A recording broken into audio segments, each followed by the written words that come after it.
Hari ini firman Tuhan adalah mengenai doa yang pasti dijawab Tuhan. Siapa yang mau doanya pasti dijawab Tuhan? Bukan 50%, bukan 90%, bahkan bukan 99%. 100% dijawab Tuhan. Amin. Atau ada yang mau, Kak, namanya pun doa. Ya, tentunya mudah-mudahanlah, Kak. Kalau dijawab bagus, nggak dijawab nggak apa-apa. Mau seperti itu? Tidak. Kita mau berdoa dan pasti dijawab Tuhan. Mari kita bilang dulu, haleluya Ibu Munte. Haleluya Oma Munte. Haleluya Kakak Vicky. Kami mengasihi. Tuhan Yesus memberkati. Mari kita berikan tepuk tangan. Haleluya. Tuhan Yesus adalah Tuhan yang hidup. Dan Dia mendengar dan menjawab doa kita. Dan Tuhan Yesus sangat mengasihi kita. Dia mengasihi kita tidak secara banyak saja, Dia mengasihi kita secara pribadi. Kakak mungkin, walaupun kakak bilang sayang sama kalian semua, dan betul kakak sayang, tapi ada juga di antara kalian, 1-2 yang namanya belum kakak hafal. Apalagi kalau baru pertama kali datang, gak tahu kakak namamu. Tapi Tuhan Yesus, Dia kenal engkau. Dia tahu namamu, Dia sayang padamu, Dia mati bagimu. Dan Dia hidup, Dia dapat mendengar doamu, dan Dia mau menjawab doamu. Katakan Tuhan Yesus, terima kasih Engkau mengasihi saya. Saya percaya Engkau hidup. Engkau mendengar doa saya. Engkau menjawab doa saya. Amin. Jadi biarlah kita di sini tidak ada lagi ya yang ragu-ragu Tuhan Yesus kita itu sungguh-sungguh mengasihi kita, sungguh-sungguh hidup, dan sungguh-sungguh mendengar dan menjawab doa kita. Nah, kita bukan orang yang belum selamat, yang menyembah bulan, menyembah matahari, atau beberapa suku tertentu menyembah sungai. Ada yang menyembah hewan di sungai itu? Buaya. Ada suku di Afrika sana menyembah buaya, karena mereka merasa buaya ini seperti Tuhan. Soalnya umurnya panjang.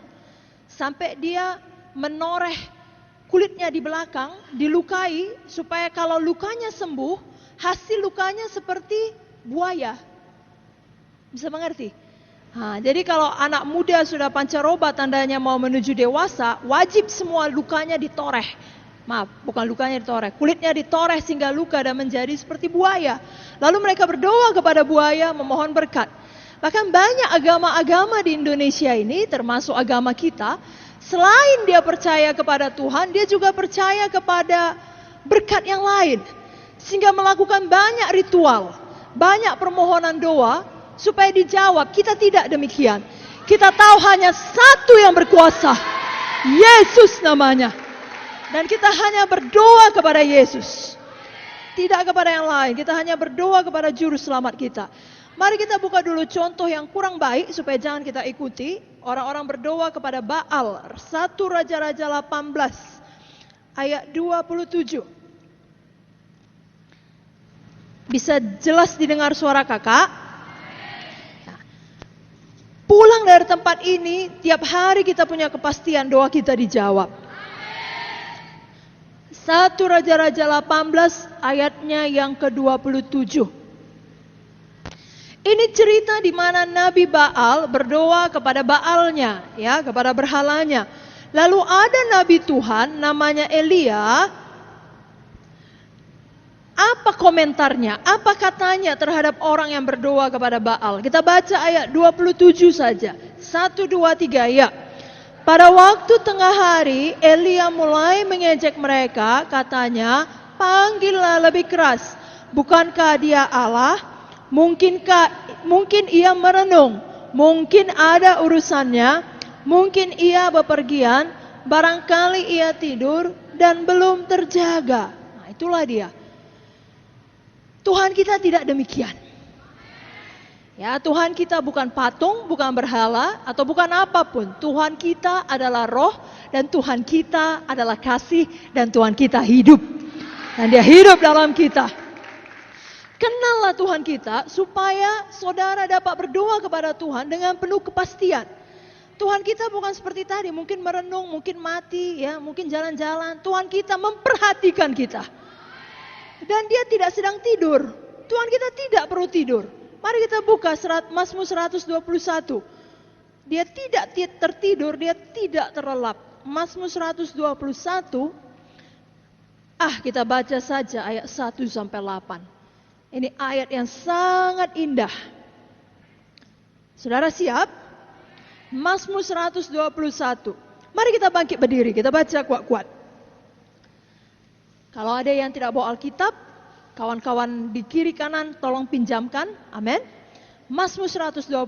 Everybody ready? Oh, yes. Let's go to America. Sudah bisa. 1, 2, 3. Ya. Aku melayangkan mataku ke gunung-gunung. Dari manakah akan datang pertolonganku? Pertolonganku ialah dari Tuhan yang menjadikan langit dan bumi. Ia takkan membiarkan kakimu goyah. Penjagamu tidak akan terlelap. Sesungguhnya tidak terlelap dan tidak tertidur penjaga Israel. Tuhanlah penjagamu, Tuhanlah naunganmu di sebelah tangan kananmu. Matahari tidak menyakiti engkau pada waktu siang, atau bulan pada waktu malam. Tuhan akan menjaga engkau terhadap segala kecelakaan. Ia akan menjaga nyawamu. Tuhan akan menjaga keluar masukmu dari sekarang sampai selama-lamanya. Haleluya. Mari kita ganti semua mumu jadi ku. Bisa? Oke, yang ku sudah aku saja. 1, 2, 3, ya. Aku melayangkan mataku ke gunung-gunung. Dari manakah akan datang pertolonganku? Pertolonganku ialah dari Tuhan yang menjadikan langit dan bumi. Ia takkan membiarkan kakiku goyah. Penjagaku tidak akan terlelap. Sesungguhnya tidak terlelap dan tidak tertidur penjagaku. Tuhanlah penjagaku. Tuhanlah naunganku di sebelah tangan kananku. Matahari tidak menyakiti aku pada waktu siang, atau bulan pada waktu malam. Tuhan akan menjaga aku terhadap segala kecelakaan. Ia akan menjaga nyawaku. Tuhan akan menjaga keluar masukku dari sekarang sampai selama-lamanya. Amin. Haleluya. Tepuk tangan dulu untuk Tuhan Yesus. Silakan duduk. Luar biasa bukan? Siapa penjaga kita? Apakah dia terlelap? Apakah dia tertidur? Jadi kalau anak kakak insomnia tidak bisa tidur, berdoa. Dan sebenarnya tidak perlu ikut jaga malam. Tuhan Yesus sudah cukup jaga malam. Amin. Pagi-pagi buta bisa berdoa. Kapan saja bisa berdoa. Karena Tuhan Yesus menjagai kita. Dan Dia menjaga keluar masuk kita dari sekarang sampai selama-lamanya. Tidak peduli pagi atau malam, siang. Matahari tidak menyakiti pada waktu siang. Bulan tidak menyakiti pada waktu malam. Jadi tidak perlu khawatir. Katakan, saya tidak perlu khawatir. Jadi Tuhan Yesus hidup, Tuhan Yesus menjagai kita, Tuhan Yesus mendengar dan menjawab doa kita. Mazmur 91 ayat 15. Ini Mazmur 121, Mazmur 91, ini Mazmur yang indah. Kakak dorong kita untuk menghafalnya. Amin. Mazmur 91 ayat 15.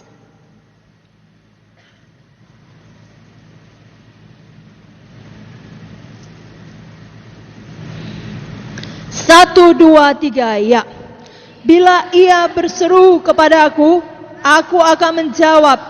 Aku akan menyertai dia dalam kesesakan. Aku akan meluputkannya dan memuliakannya. Siapa percaya Alkitab ini tidak bohong? Jadi Alkitab ini berkata, bila ia berseru, aku akan menjawab. Artinya tiap kali kita berseru, Tuhan menjawab. Makanya mari berseru kepada Tuhan. Artinya mari berdoa kepada Tuhan. Dan bukan hanya di saat krisis. Tetapi mari kita suka berdoa setiap hari. Suka bicara kepada Tuhan. Dan Tuhan menjawab kita. Namun, ada beberapa hal yang mau kakak jelaskan pada malam ini. Supaya doa kita betul-betul memiliki kepastian dijawab Tuhan 100%. Sama seperti handphone, ya, supaya betul-betul berfungsi, kau bisa menelepon orang dan orang bisa menjawab. Kalau dia low baterainya, maka engkau harus charger. Dan kalau dia iPhone, chargernya harus iPhone. Ini tidak bisa di-charger dengan charger Nokia. Ada amin? Sebaliknya, kalau handphonemu Samsung, tidak bisa kau pakai charger iPhone. Kalau kita salah, kalau kita nggak tahu, kalau kita nggak mengerti, maka doa kita tidak dijawab dan kita sendiri pun tidak memiliki kepastian doa itu akan dijawab. Jadi hari ini dengan cepat, siapkan penanya, siapkan pulpennya, catat baik-baik. Nanti pulang dari tempat ini, saudara bisa ulangi, tapi yang paling perlu saudara praktekkan. Yang pertama sekali, berdoa secara pribadi. Apa maksudnya? Jangan minta orang lain terus-menerus berdoa untuk kita. Semua bilang, jangan minta orang lain berdoa untuk saya. Semua bilang, saya tidak minta orang lain berdoa untuk saya. Nah, lihat kemari. Loh kak, jadi salah ya kalau minta orang lain mendoakan kita? Tidak. Tetapi ada satu kebiasaan yang tidak baik, yakni banyak sekali anak Tuhan setelah dimintanya orang lain berdoa untuk dia sendiri tidak berdoa secara pribadi. Jadi dia merasa sudah beres. Kau misalnya sakit, minta pendeta doakan, kau sendiri tidak berdoa. Kau mau ujian, minta pemimpin doakan, kau sendiri tidak berdoa. Itu tidak benar. Saudara mengerti? Jadi kita sendiri harus berdoa. Kehidupan kekristenan kita seharusnya tidak bergantung kepada minta doa kepada orang lain. Kalau boleh kakak terangkan sama anak kakak, anggap doa orang lain adalah bonus. Kau diselamatkan Tuhan, supaya rohmu hidup, kau bisa bersekutu dengan Tuhan. Kau berdoa kepada Tuhan. Lo ada amin? Atau ada di sini, tiap kali mau bicara sama bapaknya, minta tolong sama adiknya, kakaknya, atau mamanya untuk bicara sama bapaknya. Mak, bilanglah sama bapak minta uang sekolah. Kak, bilanglah sama bapak bukakan pintu. Kan gak cocok. Saudara pun kalau perlu sesuatu pada Bapa di sorga, saudara yang berdoa. Kalau orang mendoakan saudara, sama seperti kalau kita minta balen, supaya makin mengerti kaliannya, mungkin tidak pas sekali contoh kakak, tapi supaya mengerti anak kakak, kalau minta ditraktir makanan, kalau orang traktir, puji Tuhan, haleluya. Loh, amin. Atau ada yang gak mau ditraktir sini? Siapa suka ditraktir? Tapi kan gak kau tunggu orang mentraktir baru makan. Bagaimanapun untuk makanmu tiap hari, kau yang bertanggung jawab. Kalau pagi ini gak ada yang traktir, maka saya akan tidak makan. Kan tidak? Kalau siang ini tidak ada yang traktir, saya tidak makan. Tidak.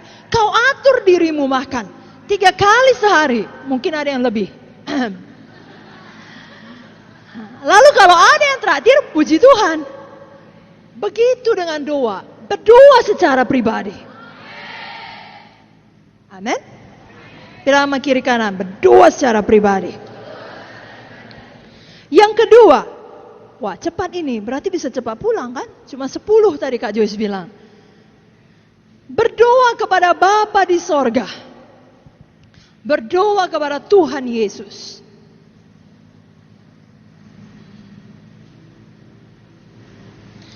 Oke? Lihat sama kakak. Jangan berdoa sama yang lain-lain.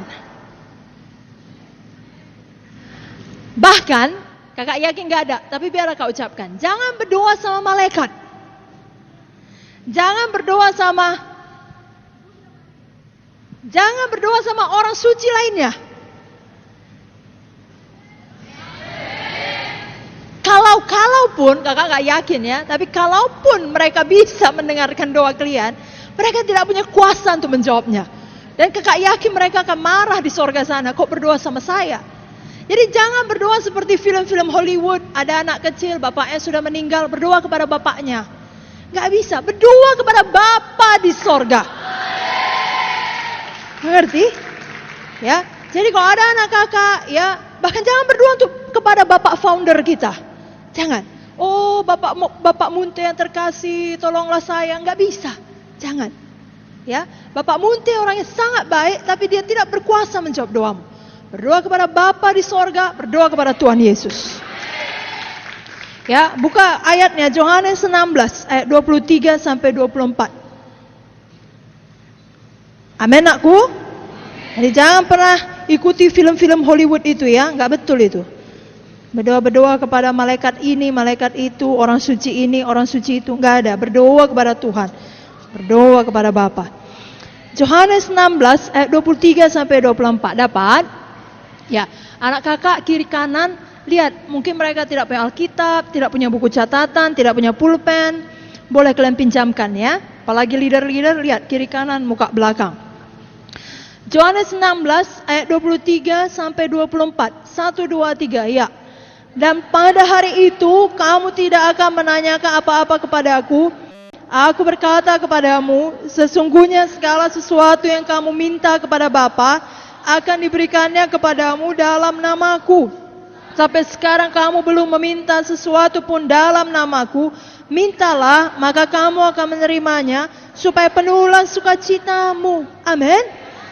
Segala sesuatu yang kamu minta kepada siapa? Kepada malaikat? Kepada orang suci? Kepada Bapa. Berdoa kepada Bapa di sorga, amin. Dan yang ketiga, seperti yang dikatakan ayat ini, berdoa di dalam nama Yesus. Ada nggak ditulis ini di dalam namaku? Namaku itu siapa? Yesus. Makanya tidak perlu malu berulang kali berkata di dalam doa kita, di akhir doa kita, di pertengahan doa kita, di awal doa kita, dalam nama Yesus. Karena nama Yesus yang berkuasa. Nama Yesus di atas segala nama. Nama Yesus yang menjamin doa kita dijawab. Amin. Berdoa dalam nama Yesus. Ada ayatnya yang lain, Kisah 3 ayat 6. Supaya bangkit iman kita. Karena iman datang dari pendengaran akan firman. Amin. Jangan ada lagi yang ragu-ragu, dijawab Tuhan gak doa saya. Tuhan jawab. Kisah 3 ayat 6. 1, 2, 3, ya. Tapi Petrus berkata, emas dan perak tidak ada padaku, tetapi apa yang kupunyai kuberikan kepadamu. Demi nama Yesus Kristus orang Nazaret itu, berjalanlah. Tahukah kalian anak-anak seleb bahwasanya Alkitab banyak menuliskan bahwasanya Tuhan selalu memakai orang-orang muda? Lo ada, amin?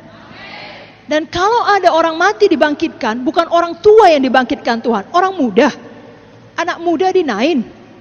Perempuan yang muda, anak perempuan. Betul, anak Jairus. Betul? Lazarus masih muda semua. Tuhan mau pakai orang muda untuk menyatakan mujizatnya. Makanya kalian tolong jangan berpikir, oh, Bapak jujur, Bapak gembala. Ya, walaupun Bapak gembala mungkin akan berkata dia masih muda, amin. Ya, atau berpikir orang tua pesek yang mengadakan mujizat, kalian yang mengadakan mujizat. Amin. Haleluya. Kalau ada KKS-mu tidak bertumbuh, tidak berganda, walaupun bukan kau PKS-nya, apalagi kalau engkau PKS ya, berdoa supaya ada mujizat. Karena sidang ini pun didirikan di atas mujizat Tuhan. Orang-orang mengalami mujizat, mereka tahu Tuhan itu nyata, lalu mereka mengorbankan rumahnya, mengorbankan tanahnya, dan berdirilah gereja demi gereja demi gereja. KKS pun bisa berganda kalau ada mujizat. Artinya doamu didengar Tuhan. Kalau kau berkata dalam nama Yesus bangkit dan berjalanlah, mereka bangkit, mereka berjalan.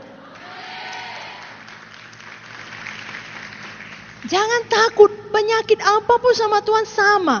Bukan kalau misalnya penyakit kanker lebih parah sama Tuhan. Tunggu ya, aku harus bersemedi dulu kata Tuhan. Gak ada.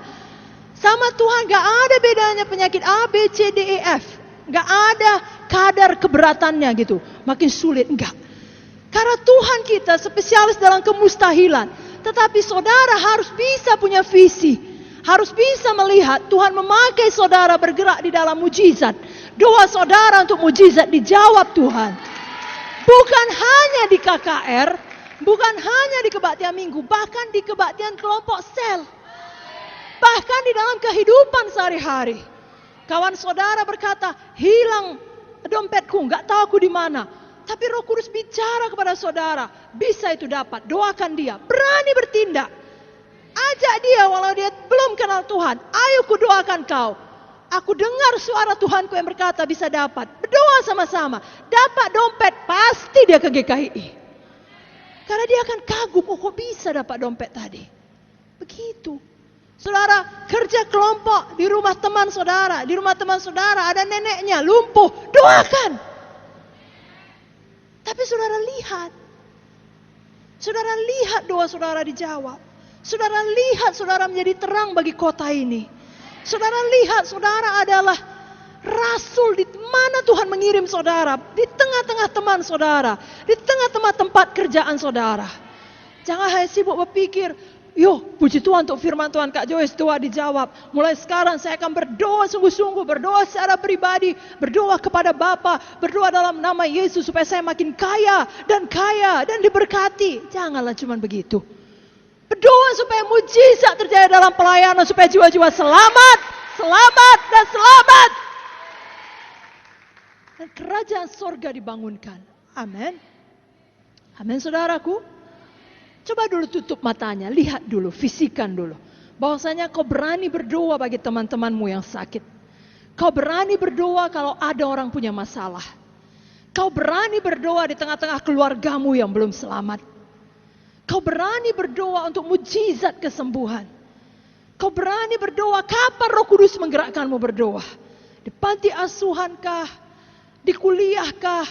Di sekolahkah? Dan kau lihat mujizat terjadi. Lihat mujizat di KKS. Lihat mujizat terjadi waktu kau meletakkan tangan.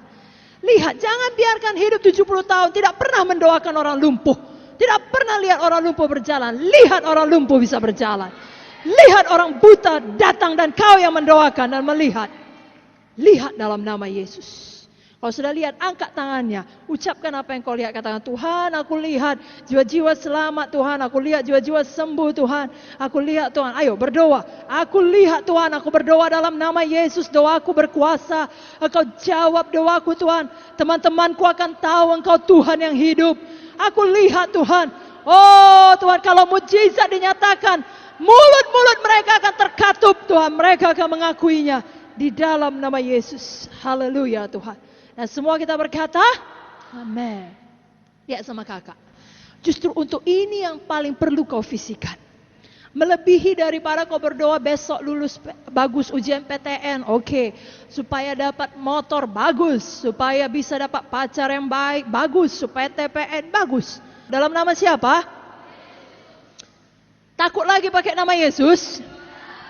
Bangga pakai nama Yesus? Amin saudaraku. Yang keempat, kalau kita mau berdoa dan doa kita dijawab Tuhan, maka yang keempat kita harus tinggal dalam Tuhan dan di dalam gereja Tuhan. Yohanes 15 ayat 7, dapat? Kita baca sama-sama, amin. 1, 2, 3, ya. Jikalau kamu tinggal di dalam aku dan firmanku tinggal di dalam kamu, mintalah apa saja yang kamu kehendaki dan kamu akan menerimanya. Sekali lagi, ya. Jikalau kamu tinggal di dalam aku dan firmanku tinggal di dalam kamu, mintalah apa saja yang kamu kehendaki dan kamu akan menerimanya. Jadi kalau kita tinggal di dalam Tuhan, dalam gereja Tuhan, dan satu lagi nanti poin berikutnya, tinggal di dalam firman Tuhan, maka apa saja. Kalian percaya nggak firman Tuhan ini tidak bohong? Jadi kalau firman Tuhan berkata apa saja lah itu. Yang kamu minta dan doakan, kamu akan menerimanya. Tapi kita harus tinggal di rumah Tuhan, tinggal dalam gereja Tuhan. Masih ingat cerita anak yang hilang? Ada seorang kaya memiliki anak bungsu dan anak sulung. Yang bungsu ini jahat, dan dia bilang, "Bapak minta bagianku." Kan jahat itu, bapaknya masih hidup udah minta warisan. Orang bapaknya masih mati saja ada masa berkabung baru ngurus warisan. Ini betul-betul kurang ajar, masih hidup minta warisan. Tapi bapaknya dia biarkan, dia bagi warisan. Lalu apa yang terjadi? Sudah dapat warisan, bukan dikembangkan usaha bapak di rumah bapak. Keluar dari rumah bapak, berfoya-foya, berteman dengan segala macam orang di luar. Tidak ada kasihan sejati, dan pada akhirnya, lihat kemari. Di mana dia berakhir? Dia berakhir di kandang babi. Makan nasi babinya aku ini. Lebih rendah aku daripada manusia lain. Sudah setara aku dengan hewan. Baguslah aku pulang ke rumah Bapa. Tidak usah jadi anak pun tidak apa-apa. Jadi hamba pun lebih baik dari keadaanku ini. Maka dia melangkah pulang. Dan pada waktu dia menuju rumah Bapa, Bapa lari menyambutnya. Bapa peluk dia. Dia tinggal di rumah Bapa. Dikasih baju baru, dikasih sepatu baru, ditaruhkan cincin, dibuat pesta. Apa punya Bapa menjadi miliknya. Tapi dia harus pulang ke rumah Bapa. Nakku, kita pun harus demikian. Kalau mau doa kita dijawab, hidup kita penuh kuasa dan mujizat, tidak boleh mengembara di dalam petualangan dosa. Setia ibadah, setia melayani. Dan yang paling penting anak kakak, lihat, kalau kau punya teman satu sel atau di seleb ini satu pelayanan atau di English service yang tahu kau mengembara seperti anak hilang ini, undang untuk pulang. Ajak untuk kembali masuk ke rumah Bapa, karena hanya di rumah Bapa lah berkat Bapa menjadi milik kita. Kita hidup dalam rumah Bapa, amin. Mari hidup di dalam terang, amin. 1 Yohanes 1 ayat 7.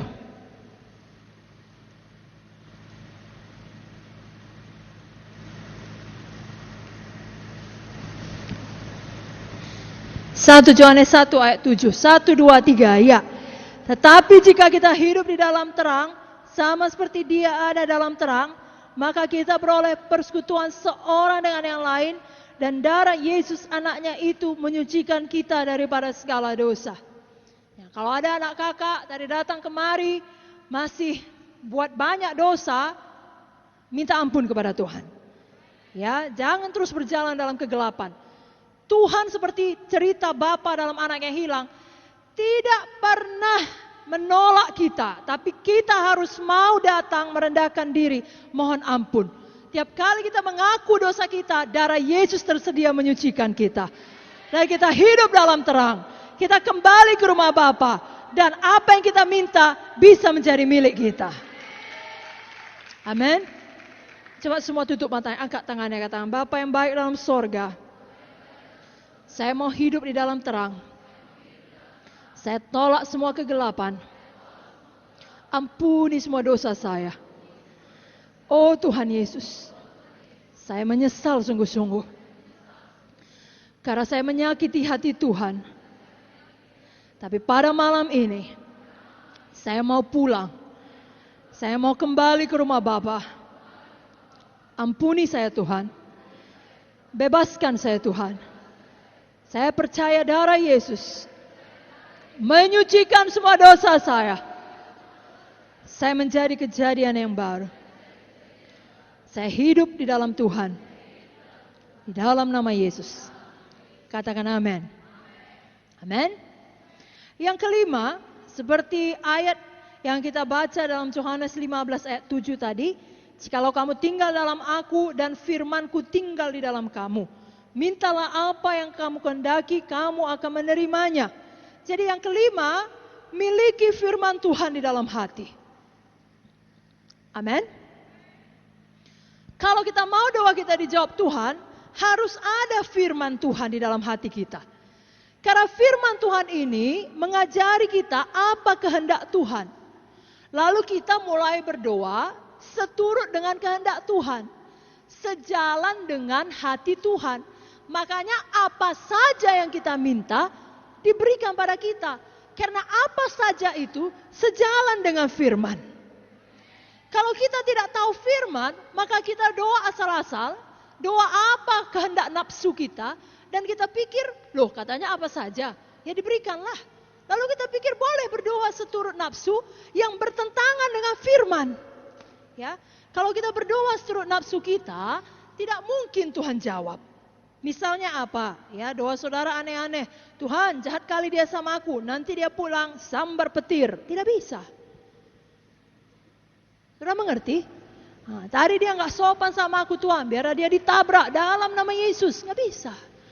Walaupun kau berdoa kepada Bapa, kau berdoa secara pribadi, lo mengerti maksudnya? Kau berdoa di dalam nama Yesus, tidak bisa, karena itu bertentangan dengan firman. Lihat kemari, ada banyak orang Kristen bodoh. Karena walaupun sudah selamat, tidak memiliki firman dalam hati. Lalu dia suka sama satu laki-laki, misalnya dia perempuan.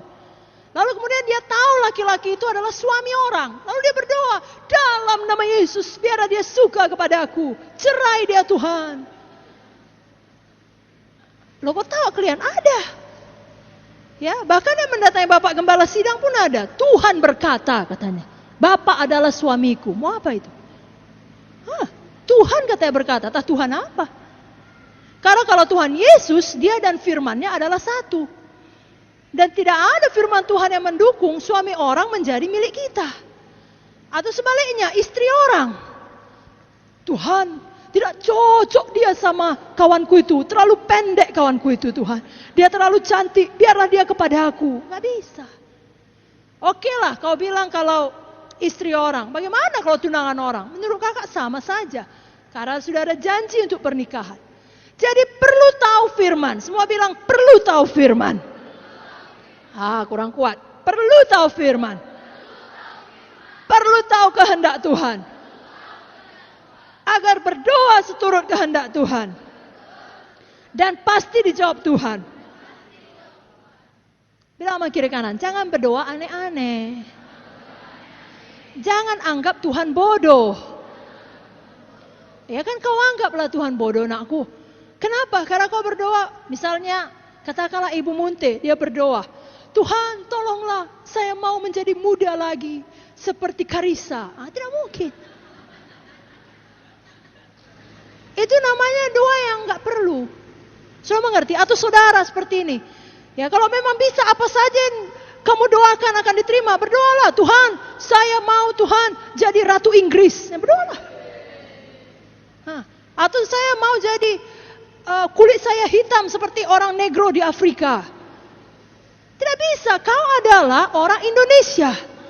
Atau kau bilang saya mau Tuhan supaya mata saya biru seperti orang Skandinavia. Tidak bisa. Itu doa yang tidak perlu.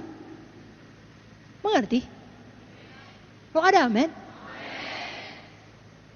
Kak katanya apa saja kak, dalam nama Yesus, mancung kayak Pinocchio, mancung kayak Pinocchio. Jangan berdoa yang begitu-begitu. Amin, saudaraku.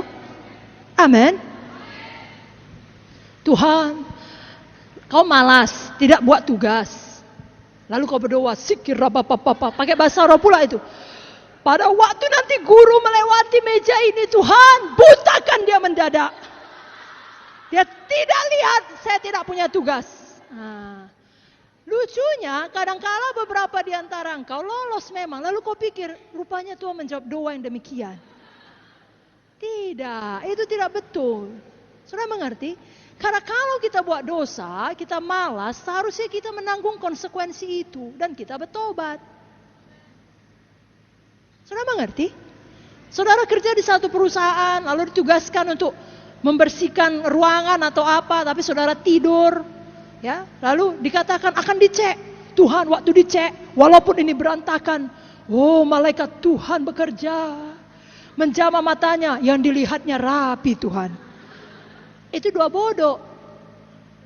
Saudara mengerti? Saudara masak, lupa taruh garam, saudara hidangkan pada tamu. Tuhan waktu dicicipnya asin Tuhan. Kau ambil garam, kau bilang, tadi saya lupa masukkan. Gak usah doa-doa begitu. Makanya tahu firman. Jangan buat doa sebagai jalan keluar daripada kesalahanmu. Justru kalau ada kesalahan, bertobat. Bertumbuh. Jangan petokohi Tuhan. Kau anggap Tuhan adalah pesuruh alam semesta. Lalu apa yang kau mau, apa yang kau rasa patut, atau apa yang kau perlu kesalahanmu ditutupi, Tuhan yang nanggung. Janganlah. Berdoa seturut firman. Makanya perlu tahu firman. Amin. Yang keenam, supaya doa kita dijawab Tuhan 100%, mau mematuhi Tuhan atau patuh pada Tuhan. Semua bilang amin. Semua bilang patuh pada Tuhan. 1 Yohanes 3 ayat 22. Dapat? 1 Yohanes 3 ayat 22.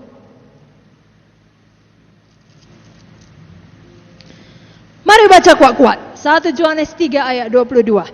1, dapat? Sudah dibuka? 1, 2, 3, ya. Dan apa saja yang kita minta, kita memperolehnya daripadanya, karena kita menuruti segala perintahnya dan berbuat apa yang berkenan kepadanya. Sekali lagi, 1, 2, 3, ya. Dan apa saja yang kita minta, kita memperolehnya daripadanya, karena kita menuruti segala perintahnya dan berbuat apa yang berkenan kepadanya. Jadi sangat jelas, Tuhan menjawab anak-anaknya yang patuh kepadanya. Jadi kalau kau sengaja hidup tidak patuh kepada firman, lalu kau berdoa dan berharap dijawab, itu membodohi dan membohongi diri sendiri. Bertobat dan patuhlah. Amin, saudaraku. Mari kita patuh, jangan kita hidup di dalam dosa dengan sengaja dan melawan Tuhan. Saudara sendiri tahu nurani saudara tidak sanggup menjamin dan memberi kepastian doa saudara dijawab Tuhan. Saudara selesaikan dulu ketidakpatuhan saudara. Jadi kalau ada di sini misalnya Tuhan bilang, ayo melayani, melayani. Ayo masuk IAR, masuk IAR. Ayo ikut intensif, ikut intensif. Apa kata Tuhan? Patuhi, jangan keraskan hati. Ya, semua pegang hatinya bilang, saya tidak keraskan hati. Coba buka Alkitab dari Ibrani 3 ayat 15. Jangan keraskan hati. Ibrani 3 ayat 15. Dapat? 1, 2. Dapat? 1, 2, 3. Ya. Tetapi apabila pernah dikatakan, pada hari ini jika kamu mendengar suaranya, janganlah keraskan hatimu seperti dalam kegeraman. Jangan keraskan hati. Nah, kita sudah belajar, kakak tidak ulangi lagi, tetapi kakak singgung sedikit dari minggu-minggu lalu, dari firman Tuhan Ibu Munte juga di English Service. Kalau kita suka bohong, maka hati kita makin lama makin keras. Jangan bohong kecil. Jangan bohong putih, bohong hijau, bohong abu-abu. Jangan setengah bohong. Ya, jangan biasakan nurani jadi keras, hati jadi keras. Patuh kepada firman. Ya, tidak perlu sampai pengalaman yang sakit mengajar kita dulu baru, oh, aku mau patuh. Misalnya ya, sudah dibilang jangan ngebut. Pakai helm kalau naik kereta. Dan patuhi rambu-rambu lalu lintas. Tiga-tiga tidak kau lakukan. Tidak pakai helm, langgar lampu merah, dan mengebut secepat-cepatnya. Berulang kali dijagai Tuhan. Berulang kali Tuhan bersabar. Berulang kali diingatkan, ditegur. Tetap mengeraskan hati. Saya ahli bawa kereta. Tidak ada yang lebih ahli dari saya. Shit. Beda 1 senti pun bisa. Ya, tahukah kakak, 1 ban pun bisa. Sebenarnya saya ini seorang pro, tapi saya rendah hati saja. Tak apalah kau bilang. Yang jelas kau langgar semuanya itu. Kau keraskan hatimu. Sampai kemudian, masuklah kepada kecelakaan. Masuk kolong mobil, hampir lonyot kepala dilindas sama ban truk. Tetapi dibuat Tuhan, berhasil kau tidak kena. Kakimu pun tidak kena sampai patah. Tetapi badan sudah luka setengah. Kulit semua sakit, diseret aspal. Beberapa hari harus tinggal di tempat tidur. Waktu mulai jalan harus pakai tongkat. Baru dapat pewahyuan. Baru hatimu terbuka, mata rohani terbuka. Betul lah itu, pakai helm. Jangan ngebut, taati rambu-rambu. Gak perlulah begitu nakku. Amin. Kalau diajari firman, patuh. Patuh pada Tuhan, patuh pada firman, artinya patuh pada pemimpin. Amin. Jangan keraskan hati. Amsal 28 ayat 14.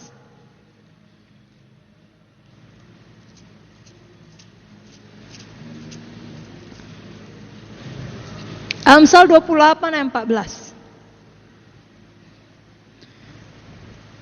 Baca kuat-kuat. 1, 2, 3 ya.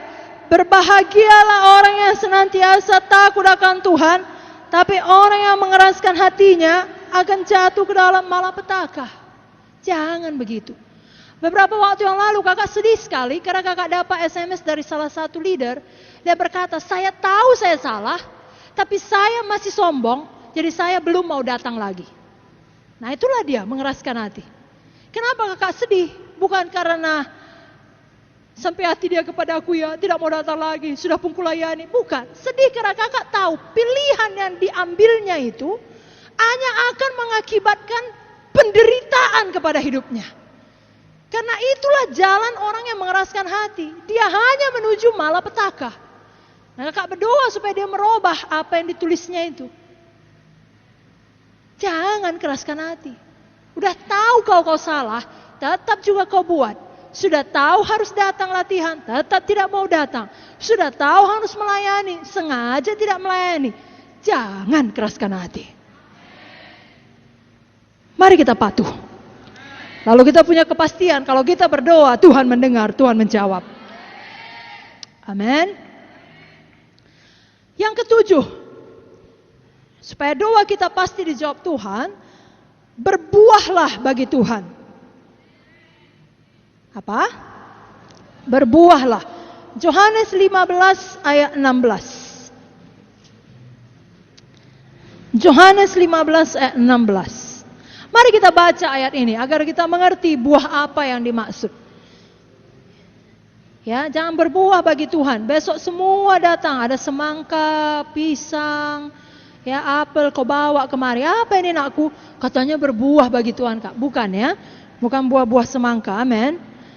Yohanes 15 ayat 16. Baca kuat-kuat. 1, 2, 3 ya.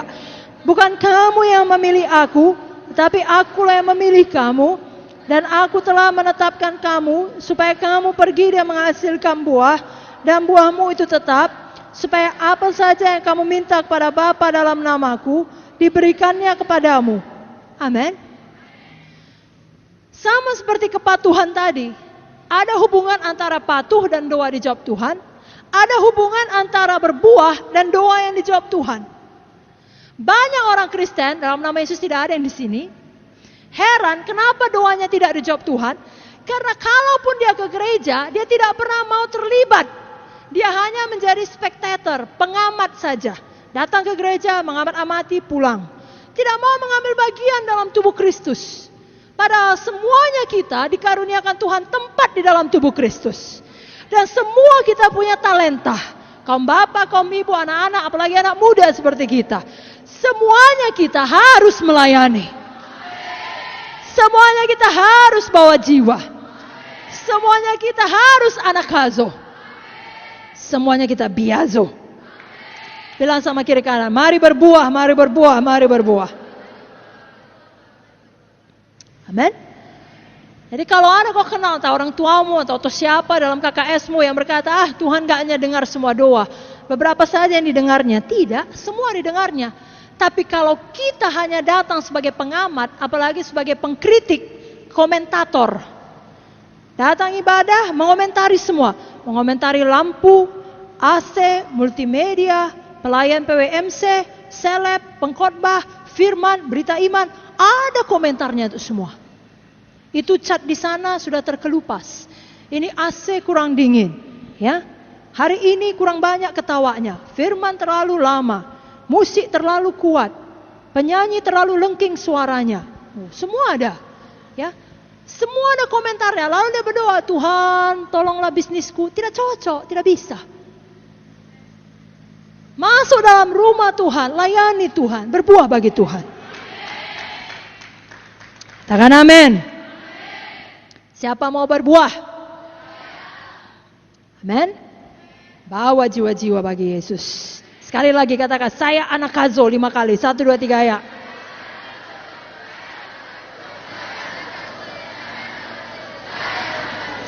Amin. Katakan 5 kali, saya biastes. 1, 2, 3 ya.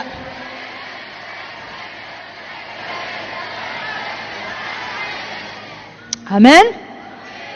Yang ke-8, supaya doa kita dijawab Tuhan, harus punya iman. Harus apa? Harus punya iman. Jadi kalaupun kau datang ke gereja melayani, sudah berdoa dalam nama Yesus, ya, sudah berdoa kepada Bapa, bukan kepada orang suci, sudah berdoa secara pribadi, tapi kalau dalam hatimu penuh kekhawatiran, penuh kebimbangan, kau bukan berdoa dengan iman, tidak bisa. Harus dengan iman. Harus punya iman yang berdasar kepada firman. Markus 11 ayat 24. Berdoa dengan iman. Amin. Markus 11 ayat 24.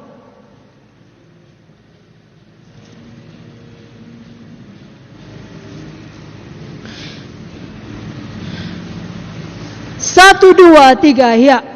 Karena itu aku berkata kepadamu, apa saja yang kamu minta dan doakan, percayalah bahwa kamu telah menerimanya, maka hal itu akan diberikan kepadamu. Kalau Bapak Founder mengatakan, kalau sesudah percaya kamu telah menerimanya, artinya kau bertindak seolah-olah itu sudah diberikan. Lalu kau mulai bersyukur, lalu kau mulai bersukacita. Haleluya. Beriman dalam berdoa. Bersungguh-sungguh dalam iman, teguh dalam iman. Amin. Siapa percaya? Siapa beriman? Yang PTN beriman? Sudah bisa lihat? Besok semua lancar? Lusa lancar? Pengumuman dapat 1 bangku? Berikan tepuk tangan bagi Yesus. Harus dengan iman. Kakak bacakan Ibrani 11 ayat 6. Tetapi tanpa iman, tidak mungkin orang berkenan kepada Allah. Sebab barang siapa berpaling kepada Allah, ia harus percaya bahwa Allah ada dan bahwa Allah memberi upah kepada orang yang sungguh-sungguh mencari Dia. Jadi harus beriman. Saudaraku, ingat cerita Abraham? Tahu Abraham? Saya yakin kalian juga banyak buat dramanya kan? Nenek-nenek punya anak kecil, ya. Sarah sudah tua tetapi bisa punya Ishak. Mari kita buka saja ayatnya. Dari Roma 4 ayat 18 sampai 22. Jadi kalau Abraham pun bisa mendapatkan hal yang mustahil, kita juga bisa berdoa untuk hal-hal yang mustahil. Yang seturut dengan kehendak Tuhan. Amin. Roma 4 ayat 18 sampai 22. Kenapa yang mustahil seperti ini pun bisa jadi? Karena itu janji Tuhan. Makanya harus tahu janji Tuhan dan kita klaim dengan iman. Roma 4 ayat 18 sampai 22. 1, 2, 3 ya. Sebab sekalipun tidak ada dasar untuk berharap, namun Abraham berharap juga dan percaya bahwa ia akan menjadi bapa banyak bangsa menurut yang telah difirmankan, demikianlah banyaknya nanti keturunanmu. Imannya tidak menjadi lemah, walaupun ia mengetahui bahwa tubuhnya sudah sangat lemah, karena usianya telah kira-kira 100 tahun, dan bahwa rahim Sarah telah tertutup. Tetapi terhadap janji Allah ia tidak bimbang, karena ketidakpercayaan.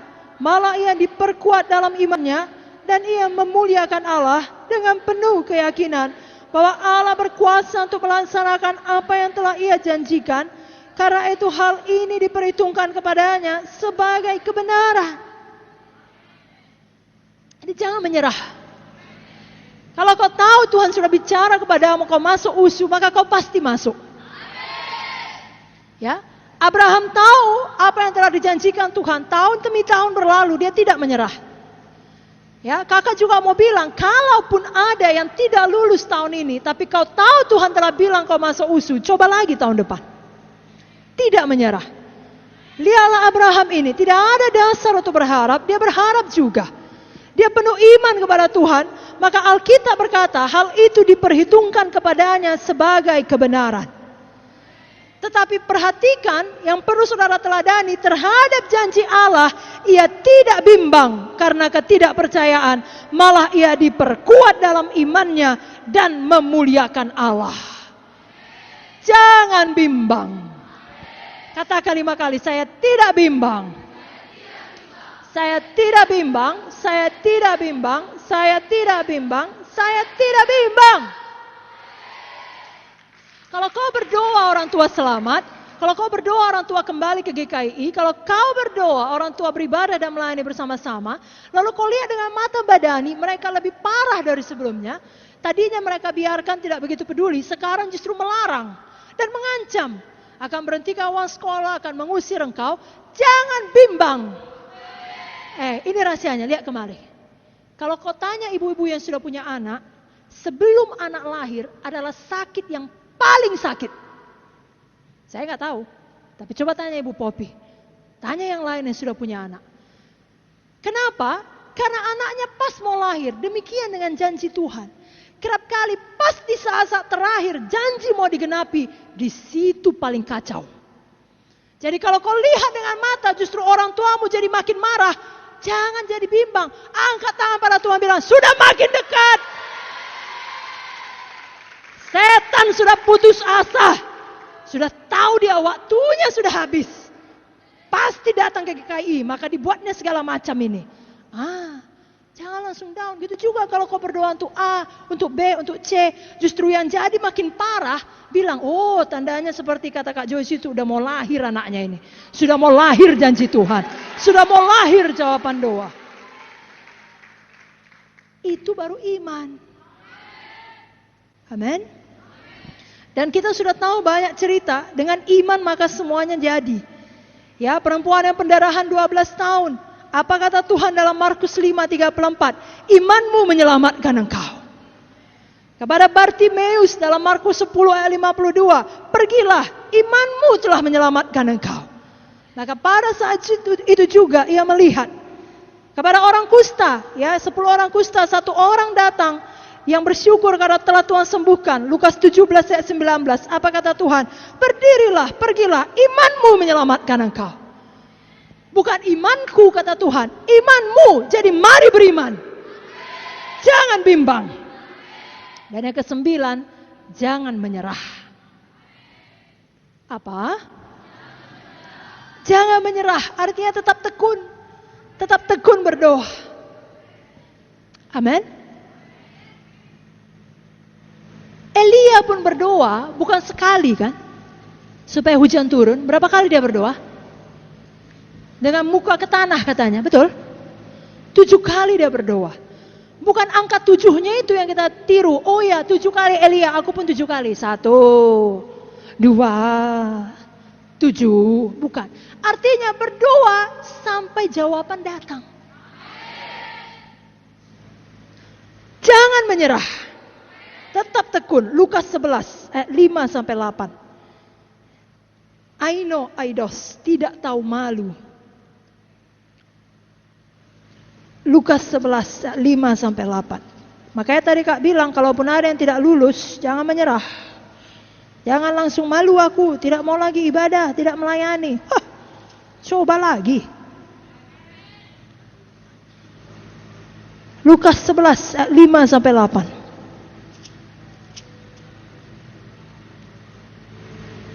Mari baca dengan suara yang kuat. Lukas 11 5-8, 1, 2, 3 ya. Lalu katanya kepada mereka, jika seorang di antara kamu pada tengah malam pergi ke rumah seorang sahabatnya dan berkata kepadanya, saudara, pinjamkanlah kepada aku 3 roti, sebab seorang sahabatku yang sedang berada dalam perjalanan singgah ke rumahku dan aku tidak mempunyai apa-apa untuk dihidangkan kepadanya. Masakan ia yang ada dalam rumah itu akan menjawab, jangan mengganggu aku, pintu sudah tertutup, aku serta anak-anakku sudah tidur. aku tidak dapat bangun dan memberikannya kepada saudara. Aku berkata kepadamu, sekalipun ia tidak mau bangun dan memberikannya kepadanya, karena orang itu sahabatnya, namun karena sikapnya yang tidak tahu malu itu, ia akan bangun juga dan memberikan kepadanya apa yang diperlukannya. Amin. Tidak malu. Amin. Minta terus sampai kita dapat. Ayat 9, baca kuat-kuat. 1, 9, 10, 1, 2, 3, ya. Oleh karena itu aku berkata kepadamu, mintalah maka akan diberikan kepadamu, carilah maka kamu akan mendapat, ketoklah maka pintu akan dibukakan bagimu. Karena setiap orang yang meminta menerima, setiap orang yang mencari mendapat, setiap orang yang mengetuk baginya pintu dibukakan. Amin. Katakan, saya tidak menyerah, saya tidak malu, saya tetap tekun sampai doa saya dijawab. Satu ayat lagi dari poin ini, Lukas 18. Lukas 18 ayat 1 sampai 8.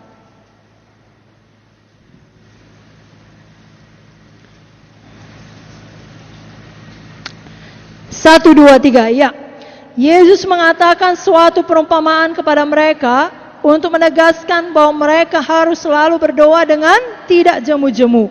Katanya, dalam sebuah kota ada seorang hakim yang tidak takut akan Allah dan tidak menghormati seorang pun.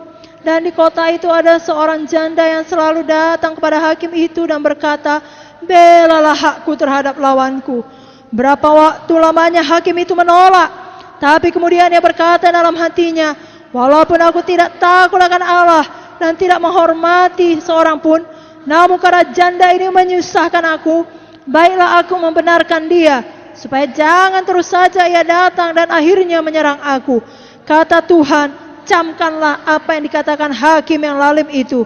Tidakkah Allah akan membenarkan orang-orang pilihannya yang siang malam berseru kepadanya? Dan adakah ia mengulur-ngulur waktu sebelum menolong mereka? Aku berkata kepadamu, ia akan segera membenarkan mereka. Akan tetapi jika anak manusia itu datang, adakah ia mendapati iman di bumi? Coba baca ayat satunya tadi apa? 1, 2, 3, ya. Yesus mengatakan suatu perumpamaan kepada mereka untuk menegaskan bahwa mereka harus selalu berdoa dengan, semua bilang tidak. Lagi, tidak. Lebih kuat lagi. 2 kali lagi. Lalu kalian lihat dalam cerita tadi, siang dan malam, kakak mau tanya sama kalian, lihat sama kakak. Kalian yang orang tuanya belum selamat atau belum sungguh-sungguh melayani, ada kalian berdoa siang malam? Kalau belum, mulai hari ini berdoa seperti itu. Karena katanya hakim yang lalim pun akan mengabulkannya. Karena tiap hari janda ini, Pak Hakim, belalah hakku. Pak Hakim tadi masih on mobil, Pak Hakim, Pak Hakim. Pak Hakim tadi baru turun, Pak Hakim. Mau naik tangga, Pak Hakim. Malam-malam, Pak Hakim. Nah, lama-lama Pak Hakim yang lalim tadi, yang tidak takut Tuhan pun, dibelanya. Tuhan kita nggak lalim. Tuhan kita penuh kasih. Mari kita lakukan bagian kita. Kita datang dengan penuh iman, penuh percaya, yakin Tuhan mau jawab dan tidak jemu-jemu. Maka tak dapat tiada, semua nanti Natal, tahun baru, semua orang tua ikut sama kau. Ibadah di sini.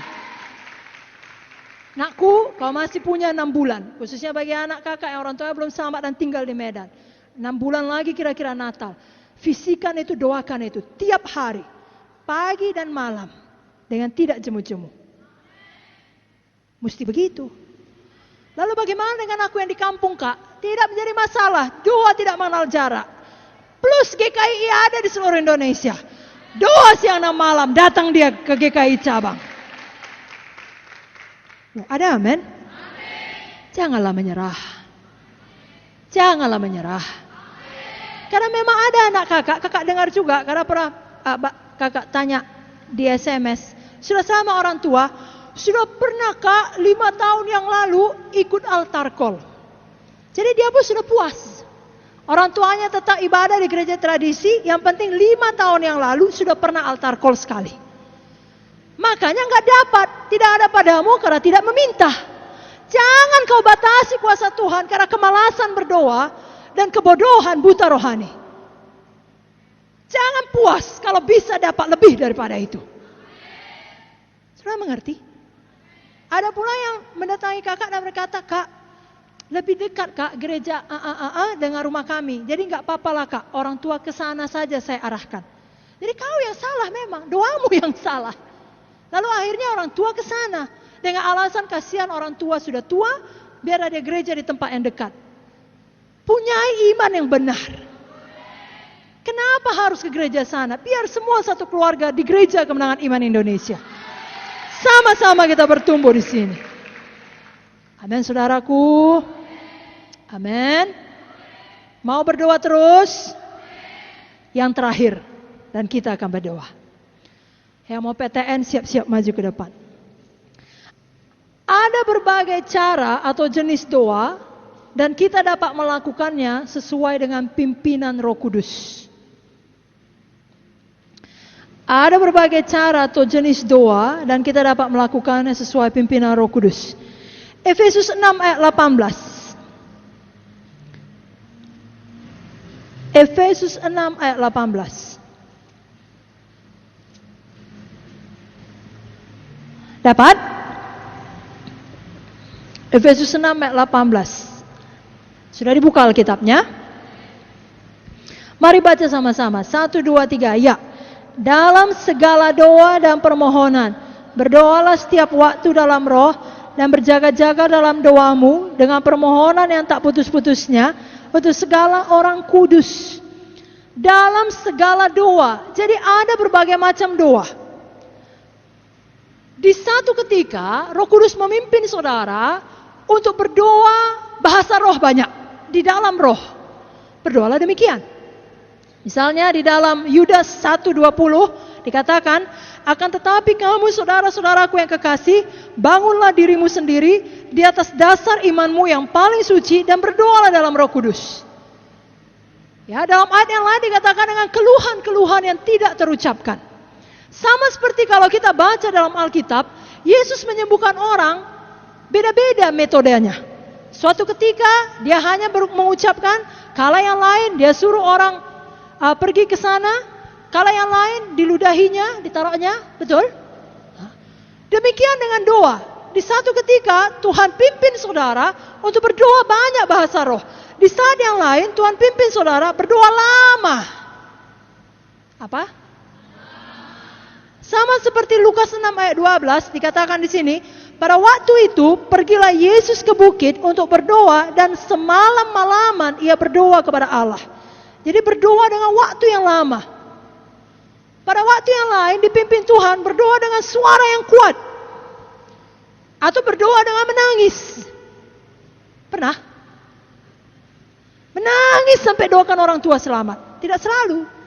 Tetapi ada saat-saatnya demikian. Maka berdoalah demikian. Tidak perlu malu walaupun laki-laki. Ya, dalam Ibrani 5 sampai 7, saya bacakan, Ibrani 5 ayat 7.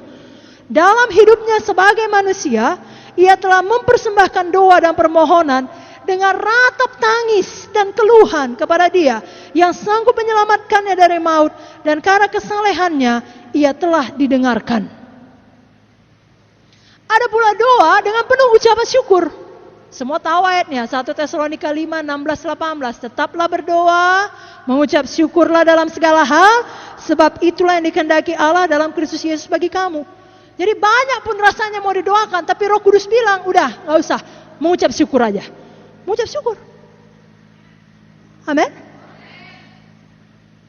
Ya, Roh Kudus pimpin kita berdoa. Ada di saat yang lain, kita memiliki doa yang singkat tetapi penuh dengan kuasa. Misalnya apa? Mari buka ayatnya.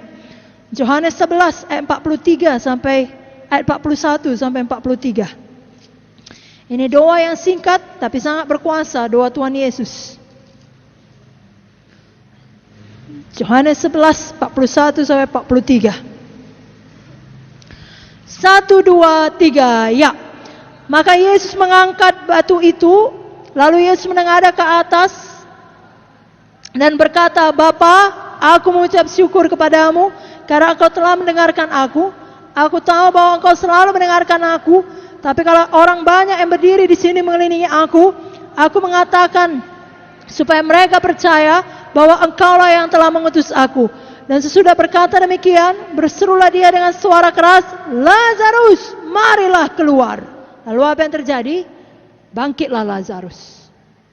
Jadi untuk membangkitkan Lazarus, doa Tuhan Yesus sangat singkat. Dia tidak berdoa semalam-malaman. Ayo kita berdoa di samping mayat ini. Tidak. Engkau pun demikian. Ada saatnya waktu berdoa tidak perlu lama, singkat.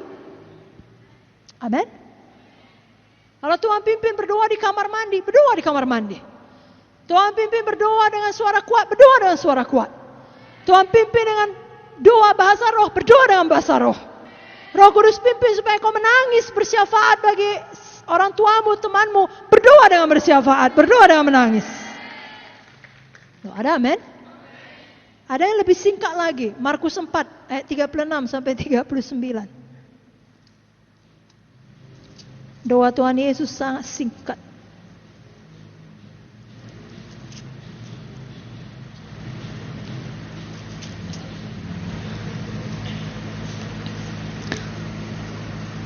Satu, dua, tiga, ya.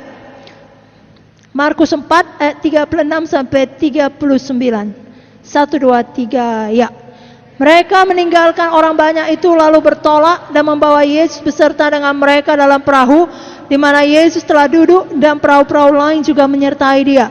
Lalu mengamuklah taufan yang sangat dahsyat dan ombak menyembur masuk ke dalam perahu sehingga perahu itu mulai penuh dengan air. Pada waktu Yesus sedang tidur di buritan di sebuah tilam, maka murid-muridnya membangunkan dia dan berkata kepadanya, Guru, engkau tidak peduli kalau kita binasa. Ia bangun menghardik angin itu dan berkata kepada danau itu, diam, tenanglah. Lalu angin itu reda dan danau itu menjadi teduh sekali. Jadi Tuhan Yesus enggak bangkit, lalu mulai berdoa panjang, haleluya. Lalu mulai bahasa roh, lalu mulai ngusir setan, dalam nama Yesus. Enggak dalam nama Yesus lah, dalam namaku gitu ya. Oh, pergi kau, pergi semuanya, pergi kau roh badai-badai, roh petir-petir besar, petir-petir kecil, petir-petir sedang, enggak ada. Tuhan Yesus hanya bilang apa? Apa katanya? Diam, tenanglah, diam. Saudara pun bisa. Kapan saudara kalut kali, pikiran saudara sangat kalut, Roh Kudus bicara pada saudara dan berkata, berdoa. Lalu saudara bilang, diam, tenanglah. Bisa diam dan tenanglah. Sudah mengerti berdoa supaya dijawab Tuhan 100%? Ada banyak jenis doa yang lain. Yang terakhir, dan kita akan berdoa. Ada berdoa bersehati. Matius 18 ayat 19. Puji Tuhan untuk doa yang bersehati. Yang juga bisa dijawab Tuhan.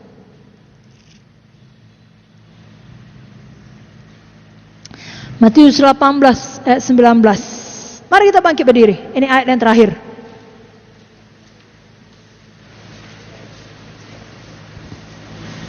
Satu ayat 19 sampai 20. Oke?